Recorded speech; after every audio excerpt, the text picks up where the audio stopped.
Hi. So yes, my name is Dr. Steve Auerbach. I was for over 30 years a public health doctor, federal government with Centers for Disease Control and other agencies, medical epidemiologist. I'm here representing today two groups, Physicians for National Health Program New York and the New York Doctors Coalition. And as a career public health doctor, I understand why restaurant workers had the highest rates of COVID deaths of any industry outside of healthcare.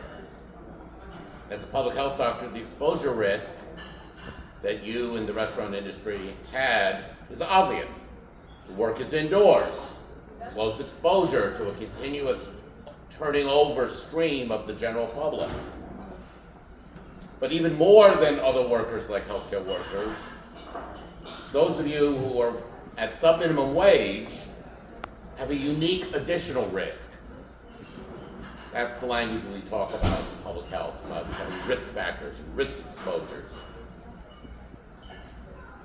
You're living paycheck to paycheck without any financial reserves. You're dependent on tips from customers, as we've heard. And even more, you're dependent at the mercy of the employers. And all of these add to the risk of exposure. That's why over half of the restaurant workers, even after they got sick, reported that they went back to work because they had to. They had no choice for themselves and for their families. Even in states that had the stay-at-home mandates. So as long as we have frontline workers living in such conditions of precarity, they will of course be forced to put themselves and their families and others in the general public at risk for disease and death. That's not the way we should be doing public health and prevention. That's not something that we should be proud of here in the United States. It doesn't have to be this way. Let us pass OneFairWage. You know, you don't have to be a doctor to understand that a higher stable income is good for health. Duh! OneFairWage means less economic precarity. It means a more secure housing, more secure nutrition for food on the restaurant workers' table, ability to take care of their family, their other family members, to take care of themselves. These are, if you will, the economic determinants of health and healthcare. So as a physician and frankly as a single payer advocate, Medicare for All, the New York Health Act, I'd be committing a little bit of malpractice if I also didn't point out that over 90%, and please read the full report, over 90% of restaurant workers do not get any support from their employer to buy health insurance. That's sort of the standard way, default way in the United States that people get health insurance is through their employment. Over 90% of restaurant workers do not have that benefit. The vast majority are either on Medicaid, even though they are working, or they're uninsured.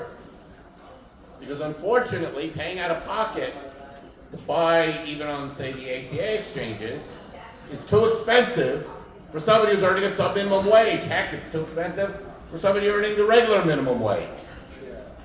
And that's why also calling, frankly, for the New York Health Act and other comprehensive coverage. We heard that from Senator Sanders at yesterday's event.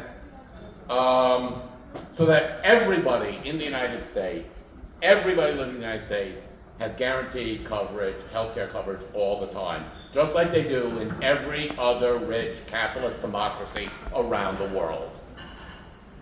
So let's go back to that over 12,000 deaths and all of the other horrendous conditions that frontline restaurant workers had.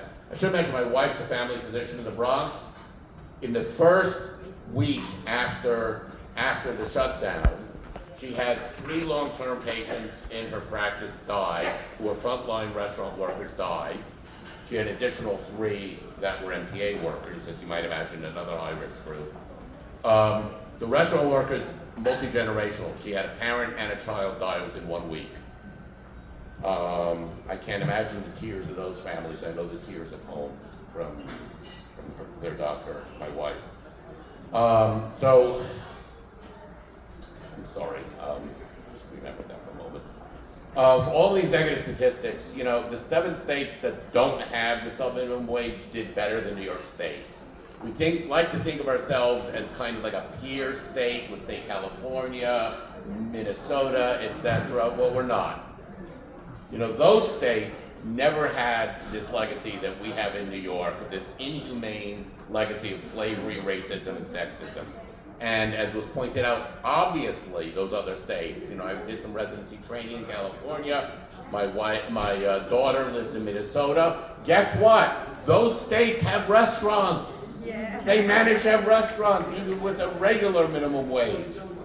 And we now have the additional jurisdictions like Chicago and DC that have eliminated the subminimum wage. So again, it's time for New York State to join these other states, pass the state-based elimination of the subminimum tip wage, pass OneFairWage New York. I'm going to go home and call my assembly person and my New York State senator, remind them to fight, continue to fight for it. Everybody else should do the same that's hearing this. Let's pass OneFairWage for a healthier, more just New York State.